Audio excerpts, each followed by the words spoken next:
Hello, good morning, नमस्कार। मैं निशा Trivedi Gurukul competition classes के इस यूट्यूब चैनल पर आप सभी का हार्दिक स्वागत करती हूँ। डियर स्टूडेंट्स, कैसे हैं आप सभी?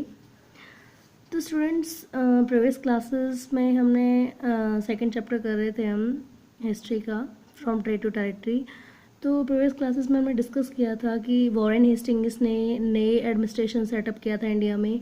उसने दो टाइप के कोर्ट लेकर के आए थे, सिविल कोर्ट और criminal court.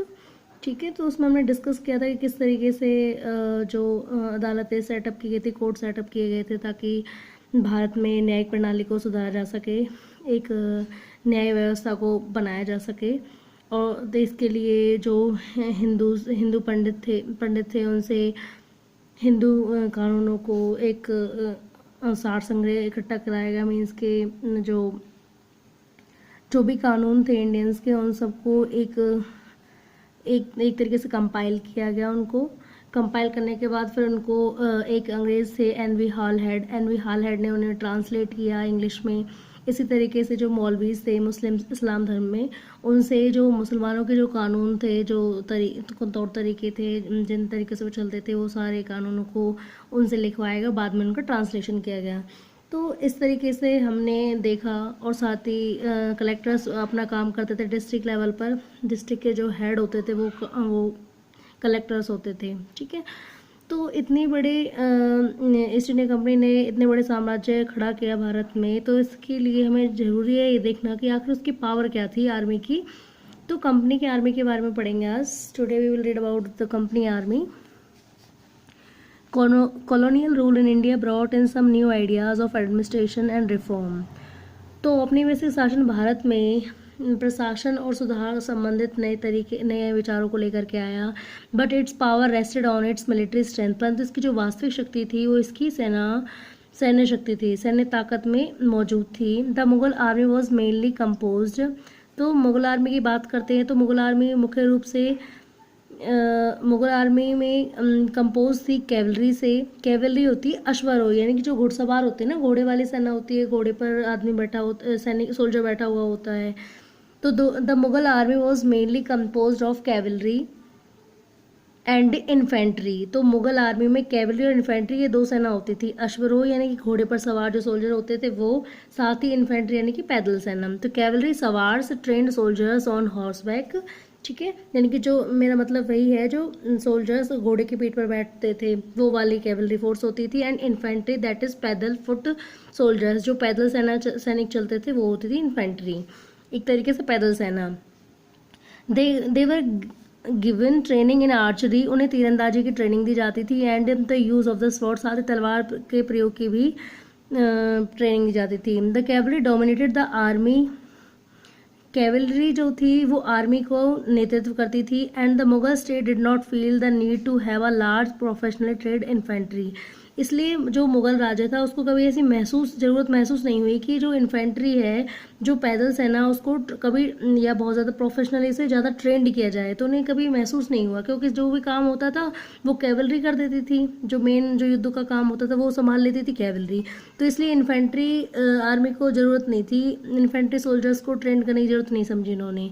The rural areas had a large number of armed pageants, ग्रामीण क्षेत्रों में भारी संख्या में सैनिक किसान थे। And the local zamindars often supplied the Mughals with पैदल सोल्जर्स, और जो स्थानीय जमींदार होते थे वो प्राय मुगलों को पैदल सैनिक प्रोवाइड कर देते थे, उनकी आपूर्ति करा देते थे। A change occurred in the 18th century when Mughal successor states like Awadh and Banaras started recruiting peasants into their armies. तो 18वीं शताब्दी में एक बहुत बड़ा बदलाव देखने को मिलता है, जब मुगल उत्तराधिकारी जैसे कि अवध और बनारस, इन मुगल उत्तराधिकारियों ने जब बड़े पैमाने पर किसानों को एक प्रोफेशनल, एक तरीके से निपुण सैनिक के रूप में जब ट्रेनिंग देना शुरू किया, तो उस समय एक नया बदलाव देखा गया था। The East India company adopted the same method, तो ईस्ट इंडिया कंपनी ने बिल्कुल सेम मेथड अपनाया।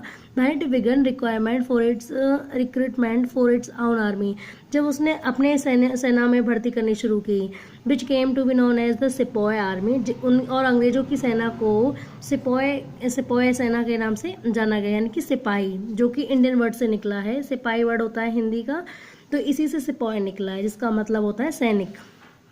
As warfare technology change from 1920, जैसे 1820 के दशक में युद्ध तकनीक बदलती है, the cavalry requirements of the company's army decline, तो कंपनी की जो कैवलरी यानी कि अश्वारोही सेना थी उसका पतन होना शुरू हो जाता है। This is because the British empire was fighting in Burma, Afghanistan, Egypt. इसका कारण यह था क्योंकि ब्रिटिश साम्राज्य बर्मा, अफगानिस्तान और इजिप्ट के साथ युद्ध कर रहा था। Where soldiers were armed with muskets and matchlocks, तो जहाँ पे सैनिकों को भारी मात्रा में बंदूकों की और जो मैचलॉक्स होते थे एक तरीके से बारूदों की जरूरत पड़ती थी। The soldiers of the company's army had to keep pace with changing military requirements and its infantry regiments now became more important.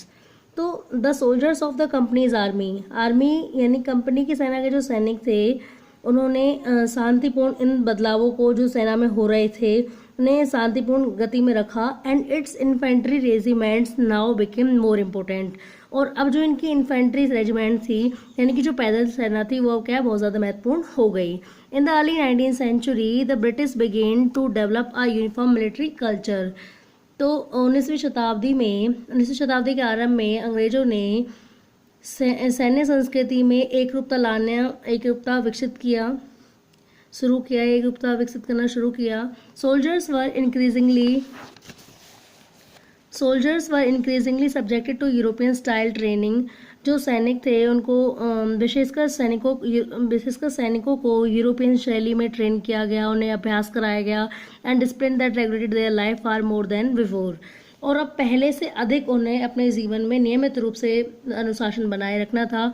Often this created problem since caste and community feelings were ignored in building a force of professional soldiers, तो प्राय कभी कभार उन्हें cast और community को इसमें उपेक्षित व्यवहार महसूस होता था, क्योंकि उन्हें लगता था जब उन्हें एक सैनिक के रूप में बनाया जाता था या फिर जब उन्हें एक ट्रेंड सैनिक बनाया जाता था तो उस समय उनकी उपेक्षा की जाती थी। यानी ये नहीं देखा जाता था कि भाई ये इस कास्ट से बिलोंग करता है या फिर ये अपर कास्ट से बिलोंग करता है या ये डाउन क्लास से बिलोंग करता है, तो उस समय ये चीज़ नहीं देखी जाती थी।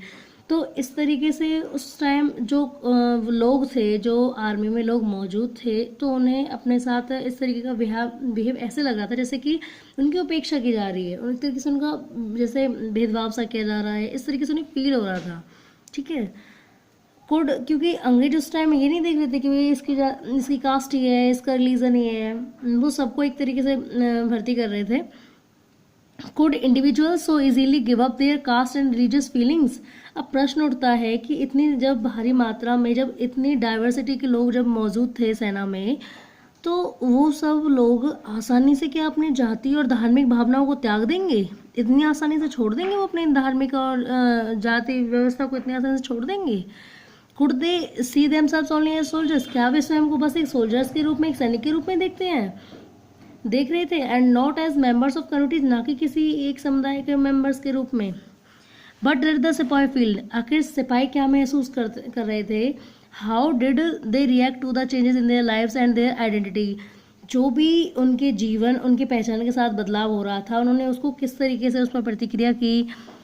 That is their sense of who they were, आखिर वो अपने आप को क्या समझ रहे थे, मतलब कि वो एक सैनिक है या फिर किसी कास्ट से रिलेटेड कोई इंडिविजुअल पर्सन है, तो वो अपने आप को क्या समझ रहे थे? The revolt of 1857 gives us a glimpse into the world of the sepoys, तो 1857 का जब विद्रोह होता है तो उसमें जो सिपाहियों की जो झलक होती है, विश्व के जो सिपाही होते हैं उनकी झलक उस 57 की विद्रोह में दिखाई देती है। You will read about this revolt in chapter 5। तो चैप्टर 5 जब पढ़ेंगे तो हम उसमें 1857 का रिवोल्ट पढ़ेंगे, उसमें देखेंगे किस तरीके से जो ये कंपनी में जितने भी ये जो सिपाही भर्ती हुए थे, इंडियन सिपाही भर्ती हुए थे, वो किस तरीके से रिवोल्ट करते हैं। सो कंक्लूजन क्या निकलता है इस लेसन का? Thus the East India Company was transform from a trading company to a territorial colonial power, तो इस तरह से जो ईस्ट इंडिया कंपनी थी वो अब एक व्यापारिक कंपनी से आधिपत्य, औपनिवेशिक शक्ति या फिर एक तरीके से आधिकारिक क्षेत्र वाली औपनिवेशिक शक्ति का रूप धारण कर चुकी थी। The arrival of new steam technology in the early 19th century also added this process, तो आरंभिक 19वीं शताब्दी में या फिर 19वीं शताब्दी के आरंभ में जब एक नई तकनीक आई, बेहतर तकनीकें आनी शुरू हुई, तो उन्होंने इस प्रक्रिया को और भी ज़्यादा आगे बढ़ाया। Till then it would take anywhere between 6 and 8 months to travel to India by sea. तो समुद्र के जरिए भारत से यात्रा करने में 6 से 8 महीने लग जाते थे अगर कहीं जाना होता था। लेकिन steam ships reduce the journey time to 3 weeks, enabling more Britishers and their families to come to a far off country like India। परंतु जब भाप के जब शिप आए, भाप के जब जहाज आए, तो उन्होंने इस टाइम को, इस यात्रा में लगने वाले समय को क्या कर दिया, कम कर दिया। और साथ ही जो अंग्रेजी अधिकारी थे वो अपनी फैमिलियों से